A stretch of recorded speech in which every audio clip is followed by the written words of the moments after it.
Boa noite. Hoje nós iniciaremos o estudo sobre o Estado. O que vem a ser o Estado? Podemos dizer, em linhas gerais, que o Estado é uma organização jurídica coercitiva de uma comunidade, sociedade determinada. Sob a influência das revoluções liberais do século XVIII, ocorreu a preponderância da Constituição e do movimento chamado constitucionalista. O que vem a ser o constitucionalismo? Doutrina que defende a necessidade de uma Constituição para reger a vida de um país, de um Estado. Movimento político, jurídico, social. Regime político no qual o poder executivo é limitado por uma Constituição. A partir do século XIX, ocorreu a preponderância dos estados, ou então da chamada do movimento Teoria Geral do Estado.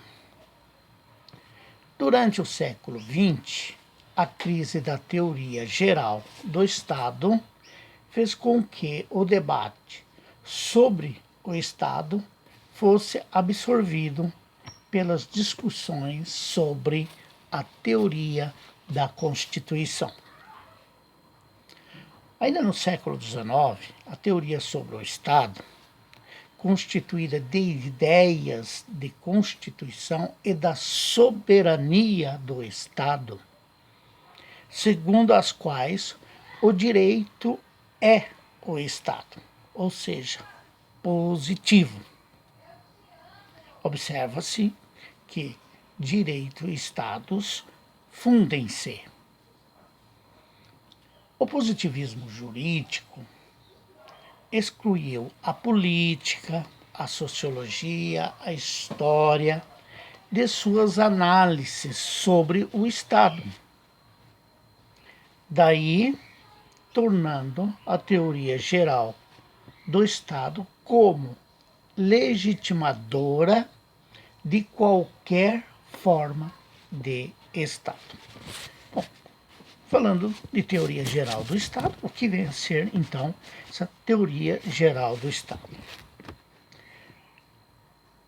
Tem como doutrina em que o Estado, sustentáculo do poder político, resulta da evolução psicológica, social da coletividade. Estuda os fenômenos do Estado, desde sua origem, formação, estrutura, organização, funcionamento e suas finalidades. Ou seja, tudo que existe é no Estado. Jelinek, autor positivista, admitiu a explicação do Estado por meio da sociologia, política e do direito. Segundo ele, compreende o Estado como uma construção social e um conjunto de instituições jurídicas. A Constituição seria um conjunto de princípios jurídicos que definem a criação do Estado e seus órgãos supremos. Ou seja, o Estado, o único produtor do direito, porque o Estado é o único detentor de personalidade jurídica. Quanto à origem do Estado, nós temos duas linhas de pensamento: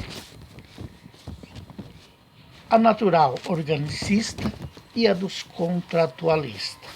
Ou seja, a natural organicista, que percorreu por muitos séculos, né, ela vai dizer que o Estado tem origem natural.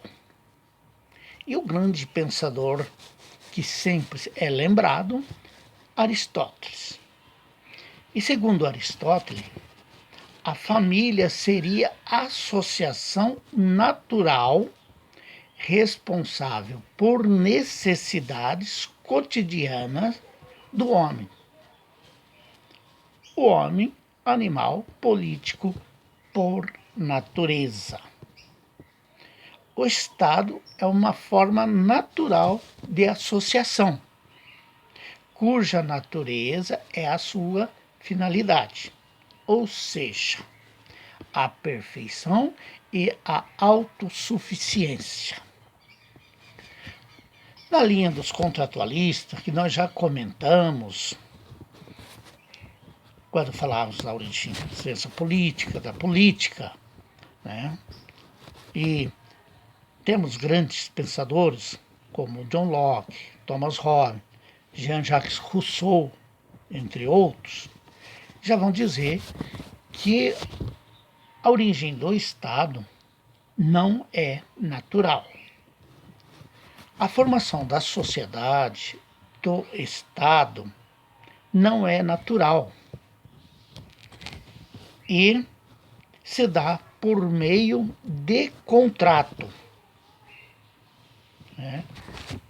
Por meio da celebração do contrato. O que podemos alegar é o seguinte: na verdade, não podemos afirmar que o Estado ele tem sua origem nesse ou naquele fator, ou por um único fator, né? Mas sim por vários fatores. Porque o Estado é um ser complexo. E na sua complexidade não dá para se admitir que tem sua origem, a sua formação em um único fator. Segundo Hans Kelsen, o Estado é criado pela ordem jurídica. O Estado, como comunidade jurídica, não se distingue da sua ordem jurídica. Sem ordem normativa, a comunidade, o Estado, não existe. O Estado, para Kelsen, é uma ordem política por seu caráter coercitivo. Regula o uso da força, caracterizando-se assim como uma ordem jurídica própria do direito. O poder do Estado seria o poder organizado pelo direito positivo e se confundiria com a eficácia do direito. Por hoje nós encerramos e daremos continuidade na próxima aula. Boa noite a todos.